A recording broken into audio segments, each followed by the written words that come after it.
नमस्कार। आज हम चर्चा करेंगे कक्षा 9वीं एवं 10वीं। कक्षा 9वीं एवं 10वीं में भारत के मानचित्र में पठन एवं अंकन। यह प्रश्न कक्षा 9वीं एवं 10वीं में 4 अंक का प्रश्न पूछा जाता है। यदि हम पूछे गए स्थान को सही स्थानों पर अंकन करते हैं, सही स्थानों को दर्शाते हैं, तो हमें इसमें पूर्ण अंक प्राप्त होंगे।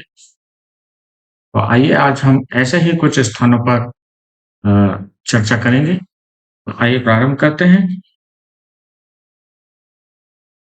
सबसे पहले हम देखते हैं निम्नलिखित भारत के तापीय बिजली घर को भारत के मानचित्र में दर्शाइए। इसमें हम देख रहे हैं पनकी, कोरबा, नवेली, सतपुड़ा, फरीदाबाद। आइए देखते हैं ये भारत में किन स्थानों पर है। सबसे पहले हम देखते हैं फिरोजाबाद, दिल्ली।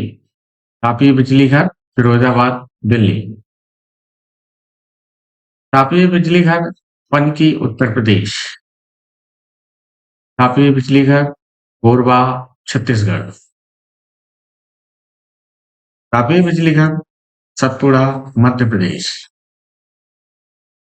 तापीय बिजली घर नवेली, तमिलनाडु। आइए आगे और चलते हैं, अगले प्रश्न की ओर चलते हैं। अगला प्रश्न है निम्नलिखित भारत के कोयला उत्पादक क्षेत्र को भारत के मानचित्र में दर्शाइए। सिंगरौली, बोकारो,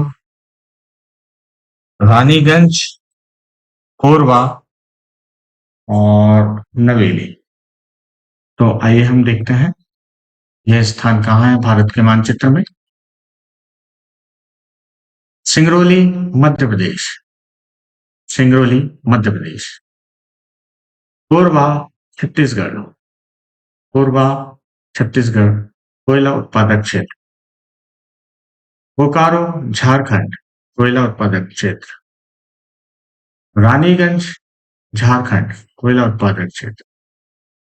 नवेली, तमिलनाडु कोयला उत्पादक क्षेत्र। इन स्थानों पर भारत में कोयला उत्पादन होता है। और भी स्थान है, परंतु ये कुछ महत्वपूर्ण स्थान है। आइए आगे और चलते हैं। निम्नलिखित भारत के परमाणु बिजली घर को भारत के मानचित्र में दर्शाइए। निम्नलिखित भारत के परमाणु बिजली घर को भारत के मानचित्र में दर्शाइए।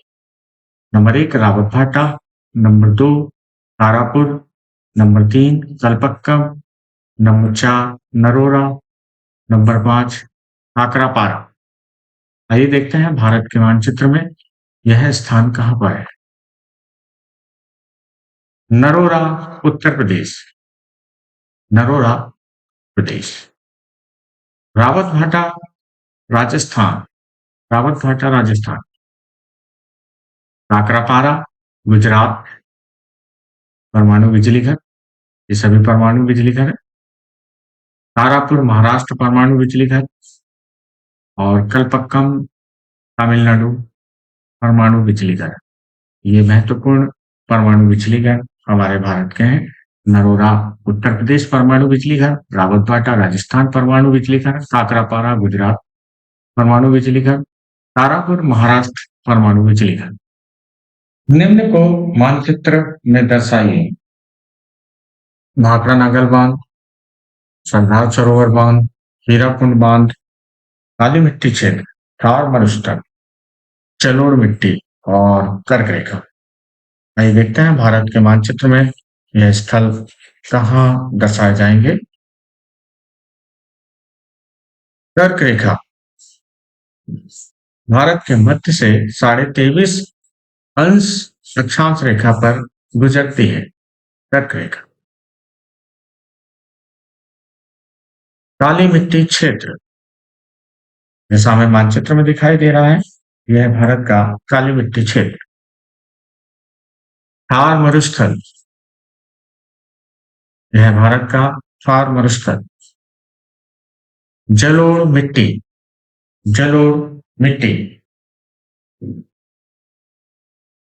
भाखड़ा नागल बांध, सतलज नदी पर। भाखड़ा नागल बांध, सतलज नदी पर। हीराकुंड बांध महानदी पर, हीराकुंड बांध महानदी पर, और सरदार सरोवर बांध नर्मदा नदी पर।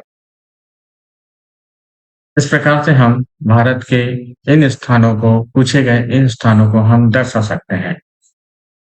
आइए अगले मानचित्र की ओर चलते हैं। भारत के मानचित्र में निम्नलिखित नदियों को दर्शाइए। ये महत्वपूर्ण नदियां हैं: गंगा नदी, यमुना नदी, महानदी, नर्मदा नदी और ताप्ती नदी। आइए देखते हैं भारत के मानचित्र में किन स्थानों पर ये नदियां हैं। भारत के मानचित्र में सबसे पहले हम देखेंगे गंगा नदी। गंगा नदी का उद्गम भागीरथी व अलकनंदा नदी मिलकर करती है। यह भारत और बांग्लादेश में कुल मिलाकर 2525 किलोमीटर की दूरी तय करती है। गंगा नदी। यमुना नदी। यमुना नदी यमुनोत्री नामक स्थान से निकलती है। यह गंगा नदी की सबसे बड़ी सहायक नदी है। यह इलाहाबाद में आकर गंगा नदी से मिलती है। यह 1436 किलोमीटर दूरी तय करती है। महानदी। महानदी का उद्गम स्थल रायपुर के समीप धमतरी जिले के सेहावा नामक पर्वत से हुआ है।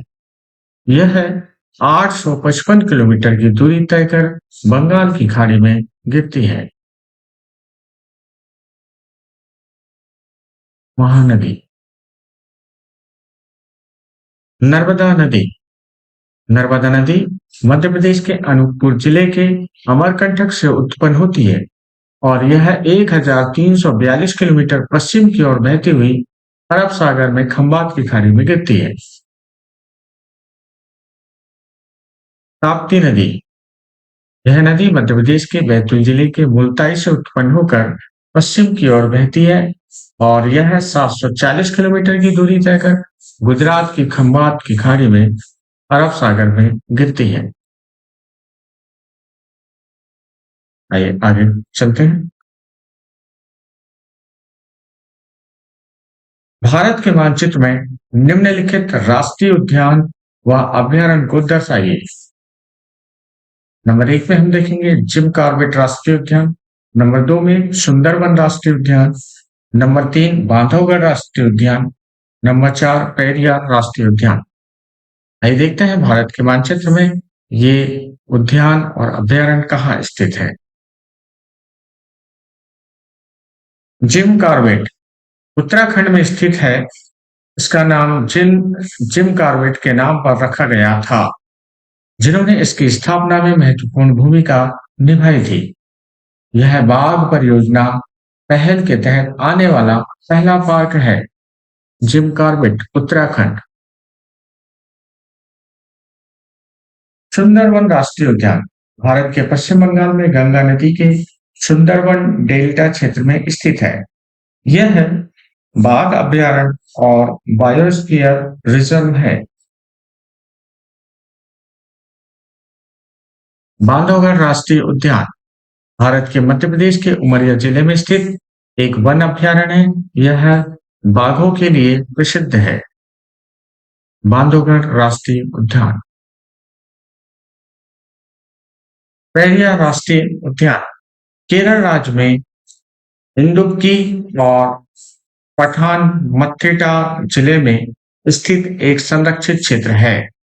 यह हाथी आरक्षित और बाघ के रूप में उल्लेखनीय है।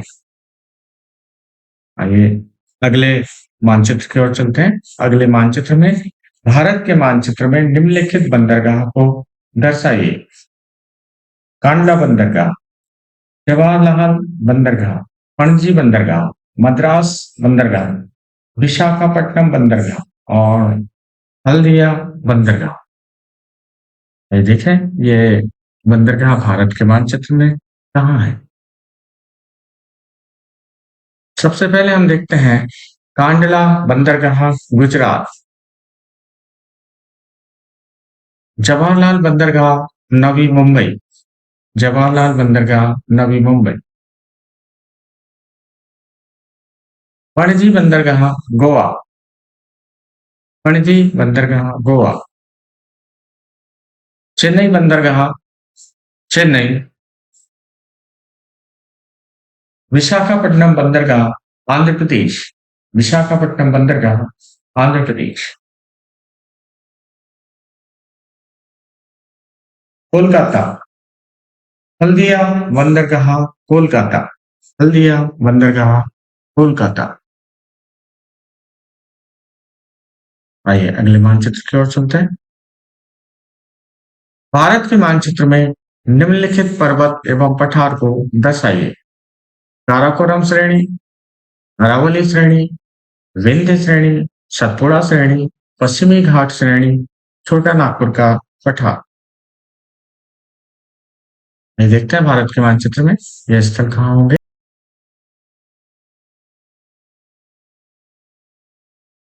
काराकोरम श्रेणी भारत के उत्तर में, अरावली श्रेणी भारत के पश्चिम में, भारत के मध्य में, विंध्य श्रेणी भारत के मध्य में ही, सतपुड़ा श्रेणी, सतपुड़ा पर्वत श्रेणी, पश्चिमी घाट भारत के पश्चिम में, पश्चिमी घाट भारत के पश्चिम में, पश्चिमी घाट भारत के पश्चिम में, अरब सागर भारत के पश्चिम में, अरब सागर। लक्षद्वीप, लक्षद्वीप भारत के दक्षिण पश्चिम में, लक्षद्वीप भारत के पूर्व में, बंगाल की खाड़ी भारत के पूर्व में, बंगाल की खाड़ी भारत के पूर्व में, दक्षिण पूर्व में, अंडमान निकोबार द्वीप समूह भारत के दक्षिण पूर्व में, अंडमान निकोबार द्वीप समूह। छोटा नागपुर का पठार भारत के पूर्व में, देख रहे हैं छोटा नागपुर का पठार, छोटा नागपुर का पठार।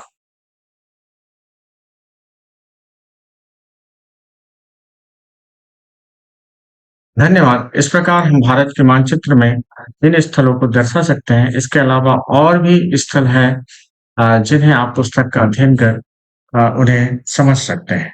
धन्यवाद। आज के लिए इतना ही। मिलते हैं अगले वीडियो में। वीडियो पसंद आए तो लाइक कीजिए, सब्सक्राइब कीजिए और शेयर कीजिए।